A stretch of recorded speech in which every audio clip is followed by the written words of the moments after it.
نکاح دپاره څلور مستحبات دي چې مستحبه دا ده چې دا څلور شیان به سړی پر ځای کوي بیا به څه کوي بیا به نکاح کوي. اول دا ده چې نکاح چیرې کوي هغه ښځه به ویني. ګورئ پردۍ ښځې ته کتل روا دي نه، خو وایي که چیرې تا اراده د نکاح درلوده بیا د دې مخ ته کتل وجود ته دغه چې ظاهره کتل روا دي په دغه نیت چې یاره دا جنکۍ زه څه کوم په نکاح کوم یې بیا ورته کتل روا دي. حتی وایي ښه طریقه بیا دا ده چې نن سبا د دغه ځای پښتانه په دغه ځای باندې ډېر عار و پیغور کوي چې پردۍ ښځې ته څوک ګوري یا پردۍ لور و خور ته ګوري.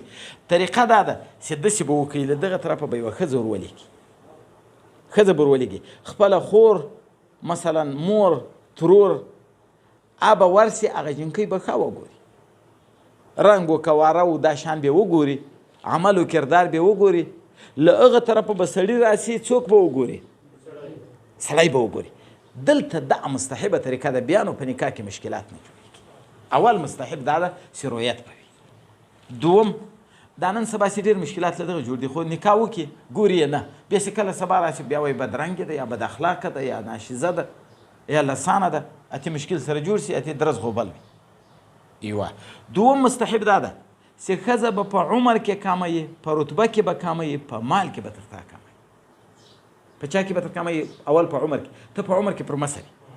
دوم په چا کې به کمه یي؟ په رتبه کې. د لوړ شان والا مثلا سیده ده، ته عام سړی یې، مه یې په نکاح کوه. دا د یوه غټ سردار لور ده، دوی کورنۍ سرداران دي، ته عام سړی یې، مه یې په نکاح کوه.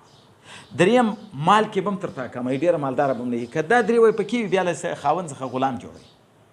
څوک ځینې جوړوي چې یا یې څه کم زیات وي، عمر او بله یې رتبه زیاته وي، نسب کې پورته وي، په دغه مرتبه کې د سردارانو د کورنۍ، او بل په مال کې. په ده درو کې به دا تر تا کمه وي. او په درو شیانو کې دا دوم مستحب ده. دریم مستحب دا ده چې په درو شیانو کې به بیا تر تا څه وي؟ زیاته وي. په ښایست کې به تر سړي زیاته وي، ځکه چې د دې ښایست زیات وي بیا نو سړی په دې عاشق وي، بیا بل طرف ته سوچ نه ځي، بیا مشکلات جوړېږي. د ده ښایست که د غومره نه یم، خو د دې ښایست یوه. دوم چې دغه په حلم کې تر ده زیاته وي. په چا کې؟ حلم دا صبر و تحمل ته وایي چې دی هر څه خوش که وکړي په چای او په مړۍ باندې دا څه کوي؟ حلم کوي، زیاته وي. دوه دریم چې دا په ادب کې زیات وي، ادب زیات ولري. په دغو درو شیانو کې بیا باید زیاته وي. چې ادب کې زیات وي بیا نکاح مرغوبه وي، که نکاح منفوره وي بیا خو مرغوبه وي که نه. او چې ادب نه وي، په دغو درو شیانو کې بیا مستحبه دا ده چې دا ډېره زیاته وي، ښایست یې زیات وي یو، او بل یې حلم زیات وي دوه، دریم یې ادب زیات وي. او څلورم ادب بیا دا ده چې نکاح مستحب بیا دا ده چې نکاح باید په ښکاره ځای کې وشي. د نکاح او د زنا څه فرق؟ په نکاح کې هم خاوند او ښځه سره راضي وي که نه وي، او په زنا کې هم سره راضي وي. خو فرق یې دا وي چې په نکاح کې شاهدان وي، لا نکاح الا بشهود. نکاح کې شاهدان وي، په عام ځای کې وي، خلک په خبر وي. په زنا کې شاهدان دی، له دغې وجې بیا زنا ځینې جوړېږي. حتی د امام شافعي صاحب په نسبت باندې نکاح دا ده مستحبه دا ده په جومات کې به تلي.